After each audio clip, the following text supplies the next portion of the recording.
खानापूर तालुक्यातील पहिले advanced route canal treatment व कृत्रिम दंतरोपण म्हणजेच डेंटल इम्प्लांट सेंटर आता विट्यात सुरू झाले. येथे ॲडव्हान्स्ड रूट कॅनॉल म्हणजेच रूट कॅनॉल ट्रीटमेंट ही पूर्वीच्या पद्धतीने 3, 4 किंवा 5 सेटिंगमध्ये केली जात होती.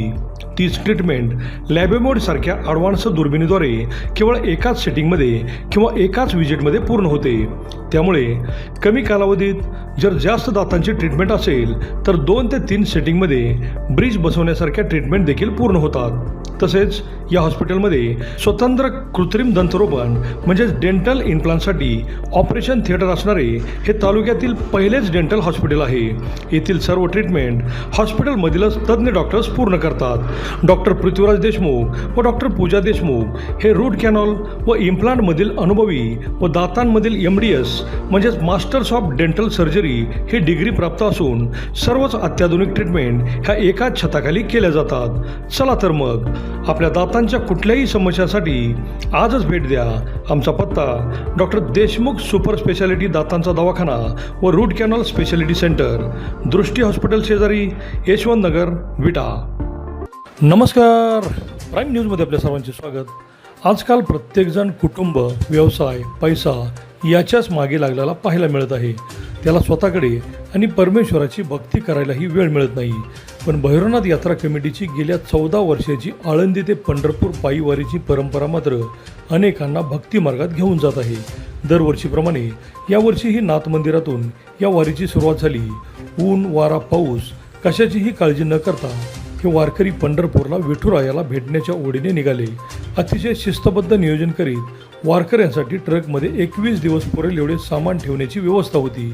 प्रत्येकजण आपल्या कुटुंबापासून 21 दिवस दूर राहणार आहे. घर, दार, संसार, शेती, मुलंबाळं यांना सोडून विठुरायाच्या नामाचा गजर करीत प्रत्येकजण स्वतःला हरवून जाणार आहे.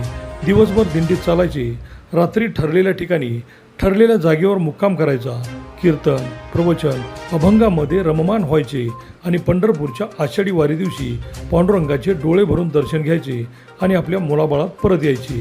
हे एवढे सोपे काम नाही, पण पांडुरंगाच्या दर्शनाची ओढच त्यांना सर्व काही विसरायला लावते. माजी आमदार सदाशिवराव भाऊ पाटील यांनीही प्रत्येक वर्षाची परंपरा जपत यावर्षीही वारीला निरोप दिला. आजपासून 25 तारखेपर्यंत प्रत्येकजण भक्तिरसात न्हाऊन निघणार आहे. 14 वर्षाची ही परंपरा मात्र प्रत्येकाच्या चर्चेचा विषय होता. पाहूयात काय घडले ते. रामकृष्ण हरी. श्री भैरवनाथ वारकरी संप्रदाय विटा या दिंडीचे प्रस्थान आज होत आहे. काल ज्ञानेश्वर माऊली पालखीचे प्रस्थान काल आळंदी येथून झालं. काही कारणानिमित्तानं आपण 1 दिवस पुढे केलेला आहे. कारण परवा दिवशी आपल्याला आळंदीहून देवस्थान ट्रस्टचा फोन आला की तुम्हाला प्रशासनाचं नियम पाळावं लागेल. कारण आळंदी येथे पुलावर पूर आल्यामुळे त्यांनी सांगितलं तुम्ही प्रशासनाचे नियम पाळून 1 दिवस तुमचं प्रस्थान पुढं ढकला. म्हणून हे प्रस्थान आपण भैरवनाथ वारकरी संप्रदायाचं आपण 9 तारखेला म्हणजे आज आपण प्रस्थान केलेलं आहे. आणि आपल्याला माहीतच आहे भैरवनाथ वारकरी संप्रदायाची स्थापना 2014 साली झाली. आता हे 14वं वर्ष आहे. 13 वर्ष पूर्ण झाली. खरं तर आत्तापर्यंत आपल्या या वारकरी संप्रदायाच्या वतीने 3,500 ज्ञानेश्वरी व तुकाराम गाथा जे भाविक भक्त आपल्याला देणगी देत असतात किंवा धान्य देत असतात त्यांच्यासाठी आपण वारकरी संप्रदायाच्या वतीने थोडीशी मदत व्हावी या कारणासाठी आपण त्यांना 3,500 ज्ञानेश्वरी व तुकाराम गाथा आपण वाटप केलेले आहेत. आणि इथून पुढच्या काळातसुद्धा ही भैरवनाथ वारकरी संप्रदाय चांगल्या पद्धतीनं आणि गुण्यागोविंदानं हसत खेळत टाळ मृदंगाच्या गजरात प्रस्थान करत जाईल एवढंच मी या ठिकाणी सांगतो थांबतो.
काही